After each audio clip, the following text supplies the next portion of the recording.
부활하셨습니다.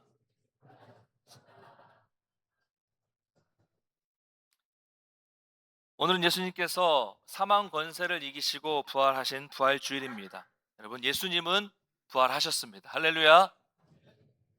여러분, 기쁘고 즐거우십니까?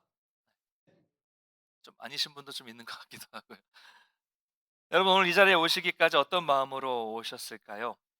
오늘 우리 본문에 보면 이 막달라 마리아는 부활의 날 어떤 마음으로 이렇게 무덤에 왔을까 한번 좀 살펴봤으면 좋겠습니다. 먼저 오늘 본문을 통해서 생각해 볼 것은 막달라 마리아는 부활 앞에서 울고 있었다는 것입니다. 11절을 보면 마리아는 무덤 밖에 서서 울고 있었습니다. 왜 울었을까요? 우리가 읽은 말씀은 아니지만 앞에 1절을 보면 이미 무덤에 갔더니 돌이 무덤에서 옮겨져 있는 것을 보았고 그 무덤 안에 예수님의 시신이 없었기 때문입니다. 그래서 마리아는 이 사실을 깨닫고 빨리 가서 제자들에게 알렸죠. 그 제자들이 와서 무덤 안을 여기저기 살펴보는 동안 제자는 보고 돌아갔어요. 근데 마리아는 그때 무덤 밖에 서서 울고 있었던 것입니다. 근데 여러분, 중요한 것은 이 시점은 언제였습니까? 이미 부활이라는 사건이 부활이 일어난 시점이었어요. 근데 마리아는 그것을 모르고, 그 사실을 모르고 자기 생각에 갇혀서 울고 있었다는 거죠. 그러니까 부활은 이미 일어난 사건이었지만 마리아의 생각은 여전히 부활이 아니라 십자가 이전에 머물고 있었다는 것입니다. 예전에 저 어릴 때 숨바꼭질 할 때 이런 일이 있었어요. 평소에 동네를 지나다니다가 참 숨기 좋은 곳을 이렇게 잘 이렇게 생각해 놨다가 이 숨바꼭질을 할 때 거기 숨었어요. 거기 숨었습니다.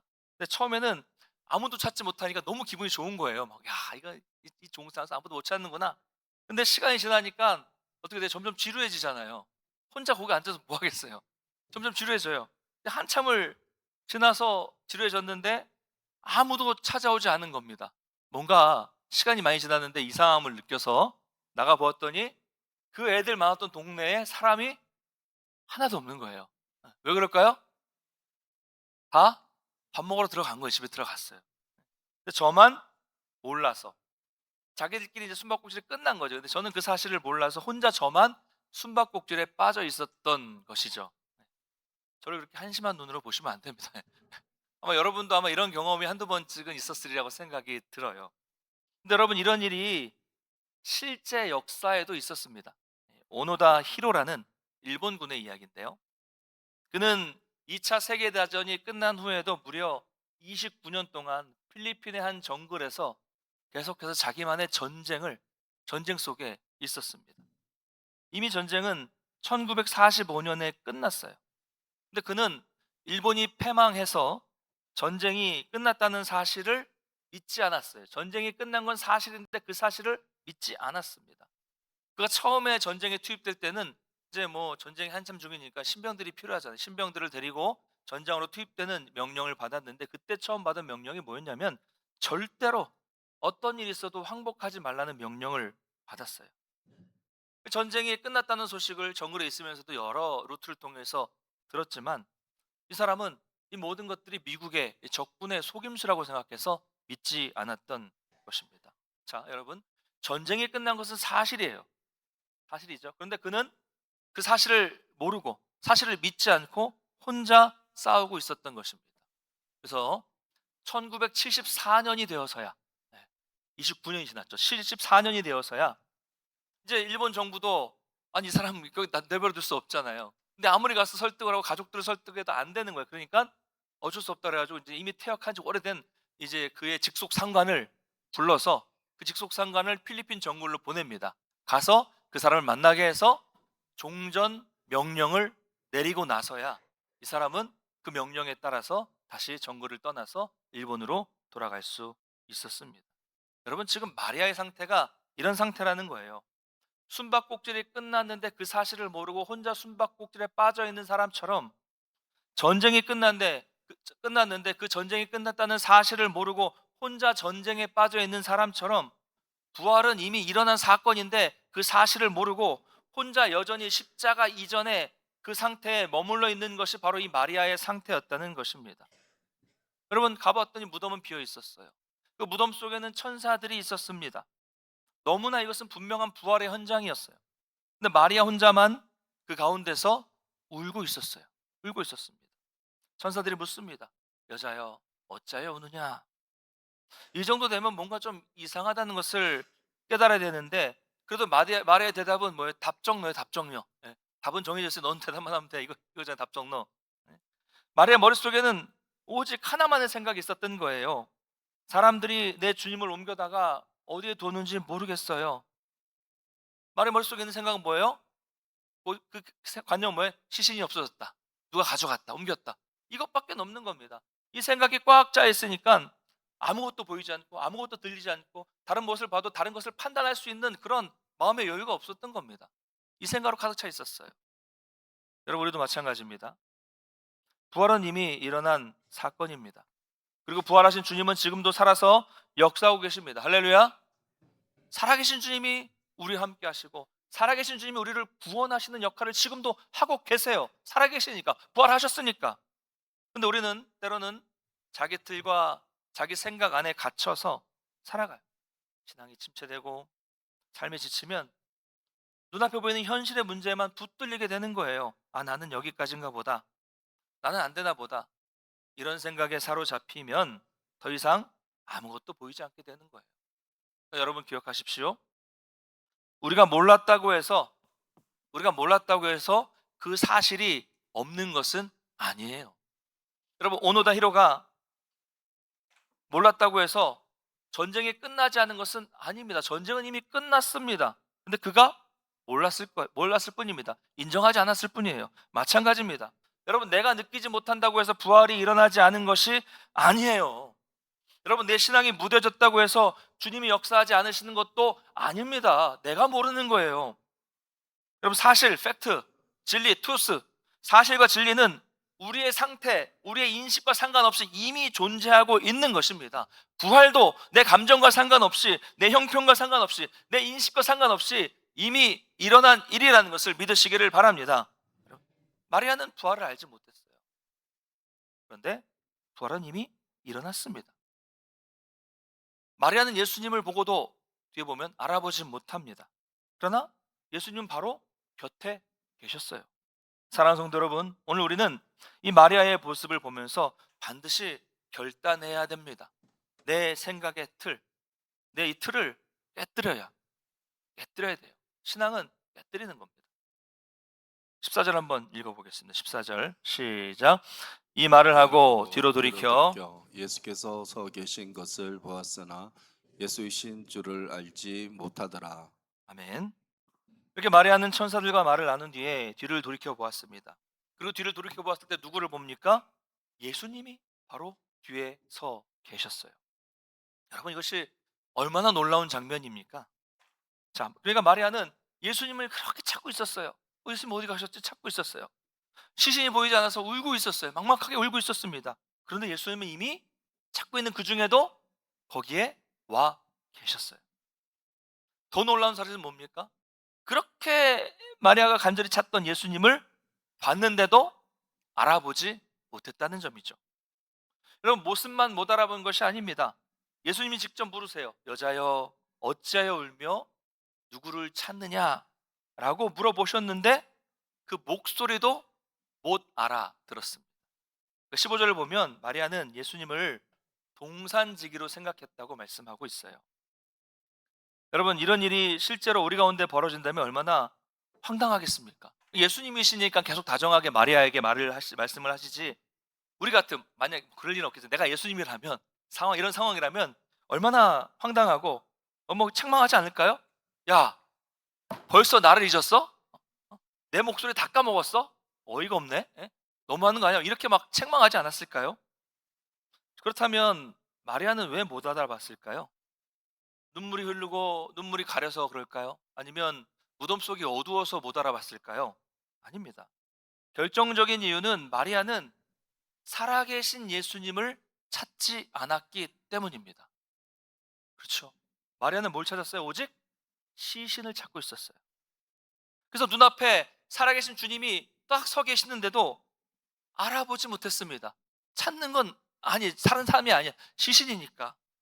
여러분, 사람은 자기가 생각하는 대로 봐요.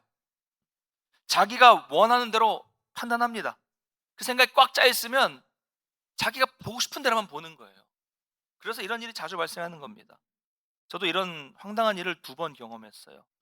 둘 다 서울의 똑같은 장소에서 있었던 일인데요.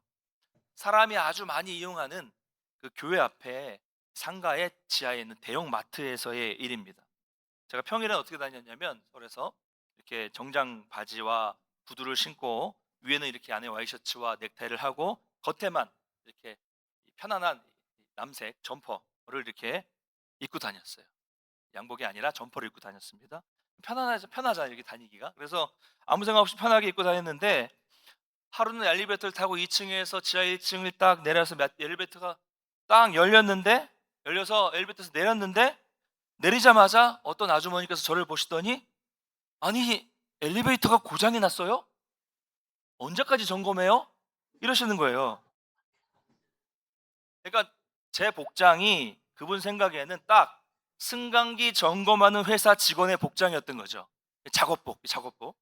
그분은 저를 보자마자 "이것은 엘리베이터 점검이 확실하다."라고 확신하시고 저를 보자마자 그렇게 말씀을 하신 거예요.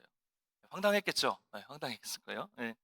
또 한 번은 같은 복장으로 또 같은 마트에서 물건을 고르고 있었습니다. 근데 어떤 아주머니께서 저에게 오셔서 이러시는 거예요. "저기요, 참기름이 어디 있어요?" 그러시는 거예요. 그러니까 이분 생각에는 또 제 복장이 딱 마트 직원의 복장이었던 거죠.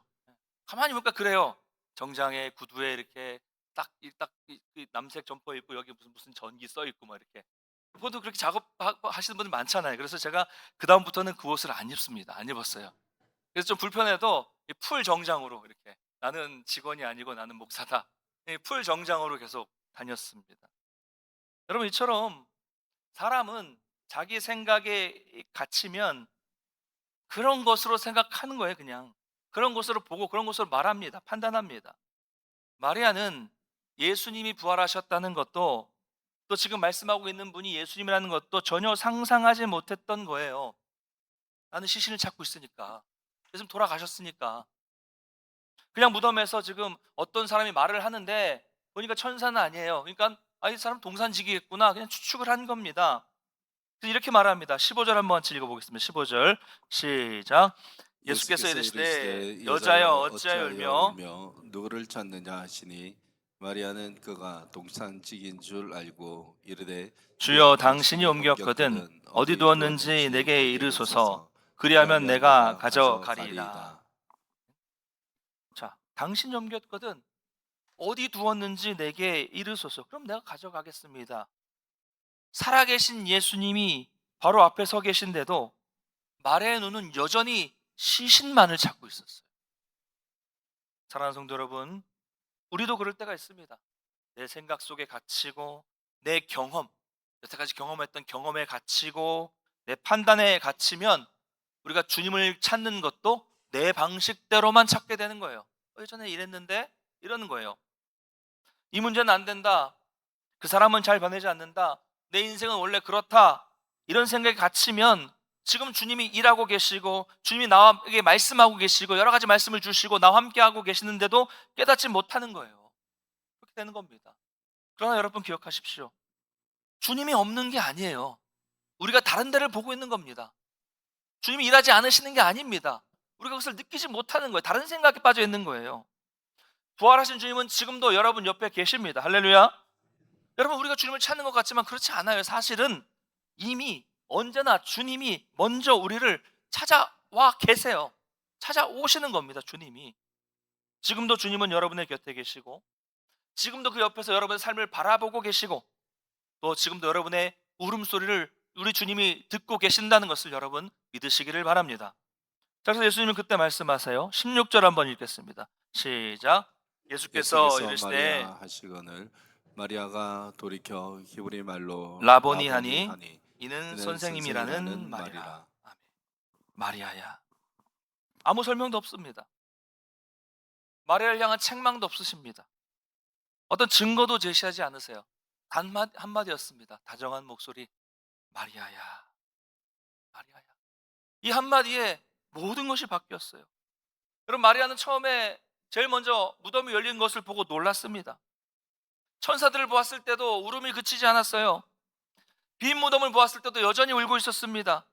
예수님이 곁에 계셔도 못 알아봤고 목소리를 듣고도 알아듣지 못했습니다. 그런데 예수님이 다른 것도 없이 그저 마리아야, 그녀의 이름을 부르시자 모든 것이 무너졌어요. 이 한마디에 모든 상황이 바뀌었습니다. 닫혀있던 눈이 열리고 굳어있던 마음이 녹아지고 풀리고 절망이 사라지고 눈물이 마르고 눈물이 사라지고 모든 삶이 바뀌었습니다. 이름을 듣자마자 마리아의 눈이 열리고 요한의 눈이 열리고 외칩니다. 라보니, 나의 선생님. 얼마나 감격스러웠겠어요.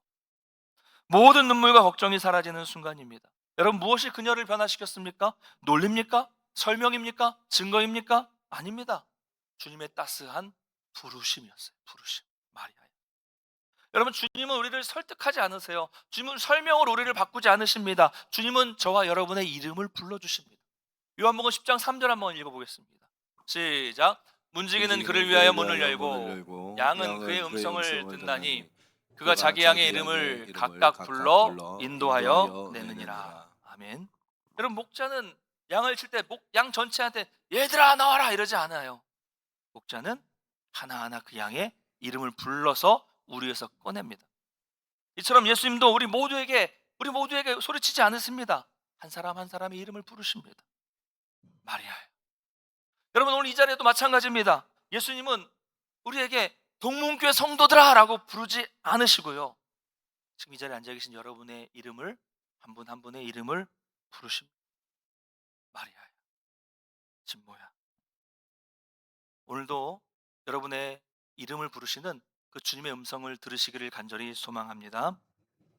자, 그렇다면 예수님이 불러주시는 음성을 들은 마리아는 어떻게 됩니까? 우리 18절 한번 같이 읽겠습니다.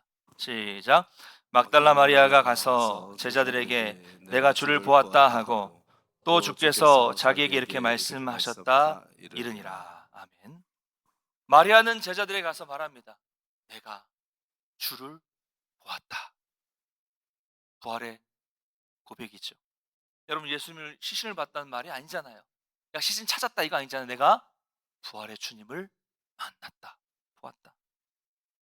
여러분, 우리는 고난 주간에도 좀 보았지만 예수님이 십자가에 달려 돌아가시고 무덤에 장사된 이후에도 막달라 마리아와 다른 마리아는 그 자리를 떠났지 않았다는 말씀을 보았습니다. 모든 사람이 돌아갔어요. 십자가를 집행하던 사람들도 다 돌아갔고 구경하는 구경꾼들도 다 돌아갔고 마지막으로 빌라도에게 시신을 찾아서 예수님을 그 무덤에 장사했던 아리마대 사람 요셉도 떠나갔습니다. 모든 사람이 다 돌아갔어요. 그런데 그 자리에 마리아는 남아 있었습니다. 무덤을 향하여, 예수님 묻히신 곳을 향하여 보고 앉아 있었어요. 끝까지 남아 있었죠. 그리고 안식일은 움직일 수 없으니까 안식 후 첫날 바로 날이 밝자마자 가장 먼저 또 마리아는 무덤으로 갔습니다. 제일 마지막에 마리아가 있었고 제일 처음에도 마리아가 있었어요. 가서 무덤이 열린 것을 가장 먼저 보았고 시신이 없는 것도 가장 먼저 보았고 그리고 울고 있었습니다. 근데 여러분, 그렇게 울던 사람이 이제는 증인이 되었습니다. 무덤 앞에 앉아서 울고 있었던 사람이 이제 무덤을 떠나 달려가는 사람이 되었고 절망에 붙들려 울고 있었던 사람이 이제는 부활을 선포하는 사람이 되었습니다. 무엇이 이렇게 바꾸었습니까? 환경이 아닙니다. 상황이 아닙니다. 부활하신 주님을 만났기 때문이에요. 부활하신 주님을 만나고 그 부르심, 그 주님의 부르심, 마리아야, 그 음성을 들었기 때문입니다. 사랑하는 성도 여러분, 이 부활의 날에 우리도 부활의 주님을 만나게 되시기를 간절히 소망합니다. 그 부활의 주님이 여러분을 부르시는 그 음성을 듣게 되시기를 간절히 소망합니다. 주님은 부활하셨습니다. 그 주님은 지금도 살아계셔서 여러분의 이름을 부르고 계십니다. 마리아야. 제가 다른 분들 이름을 부르려면 너무 어르신들이라서 이름을 부를 수는 없어요. 그래서 여러분 스스로의 이름을 넣어보시면 좋을 것 같아요. 마리아야, 누구야? 부르시는 그 음성에 응답하십시오. 여러분, 그 부르심을 듣고 여러분의 눈물의 자리, 절망의 자리를 떠나서 부활의 증인으로 살아가시기를 간절히 소망합니다. 사랑하는 성도 여러분, 한번 돌아보기를 원합니다. 언제부턴가 우리의 신앙이 조금씩 무뎌지고 그렇게 무뎌져 가고 있지는 않습니까? 기도는 하고 있지만 습관처럼 느껴지고, 예배는 드리고 있지만 형식적으로 느껴지고, 또 주님을 멀리 느껴질 때가 있어요. 그러면 돌아보세요. 주님을 향해서 주님 사랑합니다라고 고백하는 것이 너무 어색해지지 않았을까요? 언제 여러분 그러셨습니까? 여러분 처음 주님 만났을 그때를 기억하십니까? 그 마음, 그 감격이 혹시 마음에 남아 있으십니까? 아무것도 없어도 그저 주님과 함께라면 좋았던 그때, 밤이 새도록 찬양하고 밤이 새도록 기도해도 전혀 지치지 않았던 그때, 말씀 한 구절, 그 한 구절에 가슴이 뛰고 그 한 구절에 눈물이 흘렀던 그때, 여러분 그때 나는 지금 어디 있습니까? 여러분 신앙인에게는 이것이 가장 두려운 상태입니다. 주님이 없는 것이 아니라 주님을 느끼지 못하는 상태, 이게 가장 두려운 상태예요. 우리 눈이 가려져서 곁에 계신 주님을 바라보지 못하는 상태가 우리에게는 가장 두려운 상태입니다. 마리아가 그랬어요. 누구보다도 예수님을 사랑했던 사람이었습니다. 누구보다도 뜨거운 신앙을 가졌던 사람이었어요. 그런데 지금 주님을 만나지 못하고 있었습니다. 부활의 현장에 있으면서도 주님은 바로 뒤에 계셨지만 알아보지 못하고 무덤 앞에서 혼자 울고 있었습니다. 소망이 사라졌습니다. 삶의 방향을 잃었습니다. 무엇을 해야 할지 아무것도 모르고 그 자리에 멍하니 머물러 있었습니다. 여러분 어쩌면 그 모습이 우리의 모습일지도 모릅니다. 근데 여러분 보십시오. 예수님이 먼저 오셨어요. 그럼 마리아에게 예수님이 먼저 다가오셨어요. 마리아가 찾기도 전에, 마리아가 알아보기도 전에 이미 바로 뒤에 와 계셨습니다. 주님은. 마리아는 몰랐지만 이미 계셨어요. 왜요? 마리아가 포기하지 않아서가 아닙니다. 마리아가 열심히 노력해서도 아닙니다. 마리아의 믿음 때문이 아닙니다. 그저 울고 있는 마리아의 곁에 그냥 주님이 먼저 찾아오신 거예요. 그냥 오신 거예요. 먼저 주님이 오신 거예요. 뭔가를 해서가 아니라 그냥 오셨습니다. 오셔서 다정하게 그 이름을 부르십니다. 마리아야, 마리아야. 그 한마디에 마리아 모든 세계가 바뀝니다. 그 음성을 듣자마자 모든 세계가 바뀌었어요. 굳어져 있던 마음이 무너지고 마리아의 인식 체계가 바뀌고 마리아의 절망이 소망으로 바뀌었습니다. 다른 것은 필요 없었습니다. 그저 마리아야, 이 한마디로 충분했어요. 사랑하는 성도 여러분, 주님은 지금도 여러분의 이름을 다 알고 계십니다. 여러분의 이름들을 다 알고 계세요. 그리고 주님은 신앙이 무뎌지고 기도가 식어버리고 예배의 감격이 사라진 채로 지쳐서 무덤 앞에 주저앉아 울고 있는 여러분의 이름을 한 번도 잊으신 적이 없습니다. 그 부활의 주님은 오늘도 여러분을 부르십니다. 마리아야, 부르십니다. 말씀을 맺겠습니다. 오늘 이 부활주일에 저는 여러분께 더 열심히 신앙생활 하라는 말씀 드리지 않겠습니다. 지금보다 더 좀 헌신하라는 말씀도 드리지 않겠습니다. 단 하나만 말씀드리겠습니다. 여러분의 뒤를 돌아보십시오. 거기에 우리 부활하신 주님이 계십니다. 멀리서 찾지 마십시오. 가까이 계시는 그 주님을 만나십시오. 부활하신 주님을 만나십시오. 주님은 마리아야 라고 부르신 것처럼 저에게 친모야 라고 불러주셨어요. 그 주님은 지금도 여러분을 이름을 다정하게 오늘 이 강단에서 부르고 계십니다. 여러분 그 음성을 들으십시오. 들으십시오. 이것이 오늘 제가 드리고 싶은, 전하고 싶은 말씀 전부입니다. 주님을 만나면, 부활의 주를 만나면 우리도 마리아처럼 달라집니다. 부활하신 주를 만나면 우리는 더 이상 무덤 앞에 주저앉아 있지 않고 무덤을 떠나 달려가게 되어 있습니다. 여러분 이 부활주일 불러주시는 그 주님의 음성이 여러분의 심령에 닿기를 간절히 소망합니다. 그래서 여러분 우리의 무뎌진 심장이 다시 뛰고 말랐던 눈물이 다시 흐르게 되기를 간절히 소망합니다. 이 음성 들으시고 여러분 오늘 이 자리에 나가실 때 오늘 모두가 마리아처럼 그 마리아의 고백을 여러분 가슴에 담고 살아가시기를 바랍니다. 내가 오늘 부활의 주님을 만났다. 다 같이 일어나셔서 찬양하고 한번 기도하겠습니다.